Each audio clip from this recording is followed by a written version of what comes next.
Welcome back, everyone.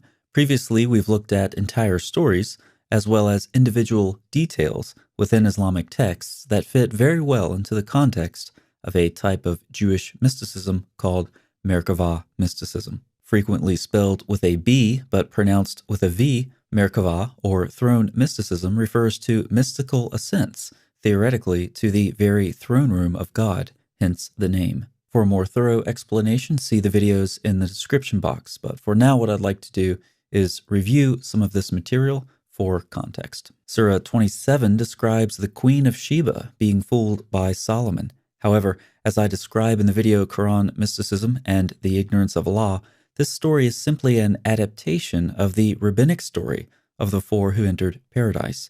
The story is contained, among other places, in the Talmud, a well of tradition from which the authors and compilers of the Islamic texts drank deeply.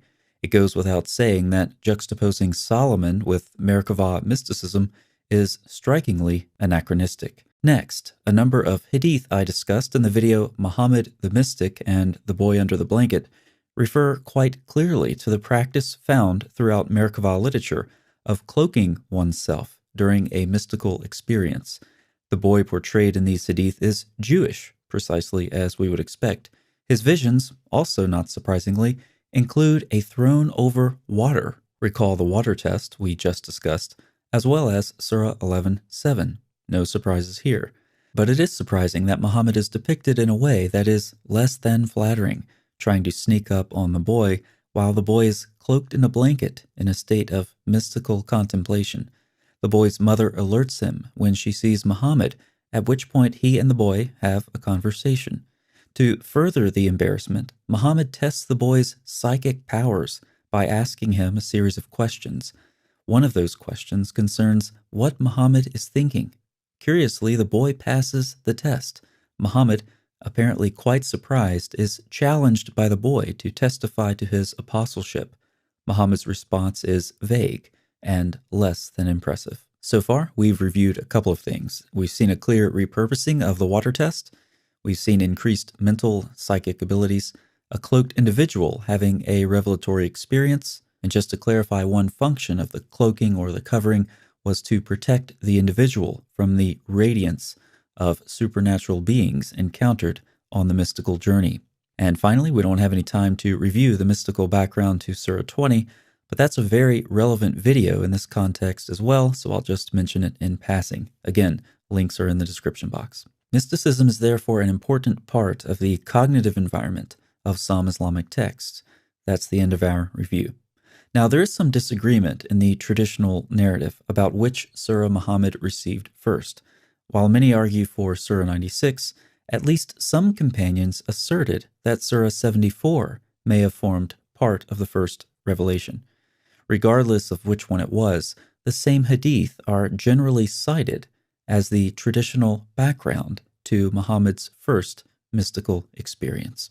The hadith in Bukhari is very long, and it's also well known, so we'll just use the summarized version from the Study Quran. The Messenger of God said, "I passed a month at Mount Hira, and when my stay came to an end, I came down. While I was walking, I heard a voice from the sky. I looked up toward the sky, and behold, I saw the same angel who came to me in the cave of Hira, sitting on a stool between the sky and the earth. I was so terrified by him that I fell down on the ground. Then I went to my wife and said, 'Cover me, cover me.' They covered me, and then God revealed." Surah 74, 1-5. Let's add that to another hadith which also emphasizes covering, though it does so to address the problem of jealousy so prominent among Muhammad's wives. "Revelation has never come to me under the blanket of any of you apart from her," namely Aisha. And of course, 2 surahs in the Quran begin by addressing a cloaked messenger. Note that we have an angel, a revelatory experience, and the urgency of being covered. While explanations have been sought individually for each of these details, especially the covering, all of them together fit very neatly into the context of Jewish mysticism. In fact, not only are we able to point to isolated adaptations of Merkavah mysticism in places like Surah 20, where the golden calf moves, or the water test in Surah 27. And not only can we see specific figures like the Jewish mystic that Muhammad attempted to spy on, but the very story of Muhammad's first revelation can coherently be understood against the background of Jewish mysticism. In pre-Islamic rabbinic literature, all of these same details are given in similar stories. Some of these stories are contained in a mystical collection of texts studied intensively by scholars, particularly since David Halperin's work beginning in the 70s. These stories are fluid, indicating to scholars that they were circulated orally for some time. While this story exists in other texts like the Tosefta and the Palestinian Talmud, here's the version preserved in the Babylonian Talmud. It's lengthy, so I'll summarize. A student asked his teacher, Yohanan ben Zakkai, to expound the Merkavah to him. His teacher refused, using a typical response. Only a sage expounds the Merkavah. This challenges the student to expound it himself. At this point, the teacher dismounts, cloaks himself, and the show begins with spectacular results, including angels, and in some versions, trees that quite literally talk. Some of you will note that in the Hadith, trees also talk.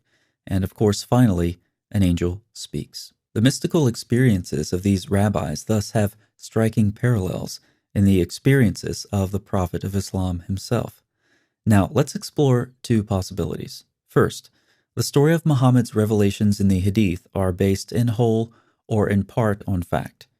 In this case, the Prophet of Islam used Jewish mystical techniques to acquire his revelations.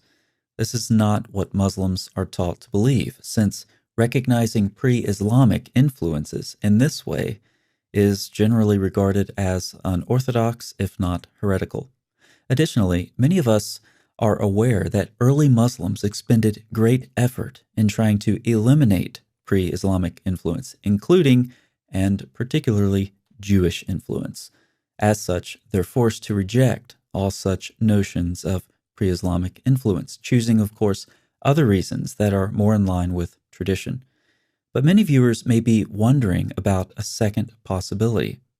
These stories about Muhammad's revelations were fabricated. That would beg the question, why?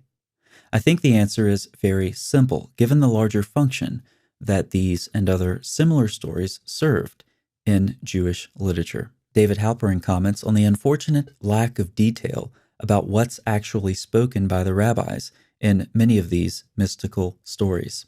But why do the narrators fail to tell us what Yohanan's disciples actually said about the Merkavah? Because it was not their purpose to tell us any such thing. What they wanted was to show the wondrous greatness of the ancient sages. If the function of these stories was preserved along with them as they were integrated into Islamic sources, then the purpose of such stories is clear. They attempt to portray Muhammad as similar to the great sages of past centuries. This portrayal would have been easily recognizable by people familiar with Jewish tradition preserved in extra-biblical literature, a cognitive environment, of course, in which both the Quran and Hadith are firmly situated. This observation is simple and straightforward. But against the notion of a complete fabrication, recall that the Hadith featuring Muhammad and the Jewish boy mystic are terribly embarrassing. Muhammad appears uncertain, outclassed, and awkward.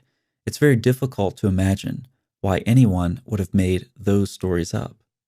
But regardless of how much history these stories preserve, to me, at least one conclusion is certain. Jewish mysticism forms the context within which we should read these stories of Muhammad's first revelation. Thanks so much for watching. I'll see you next time.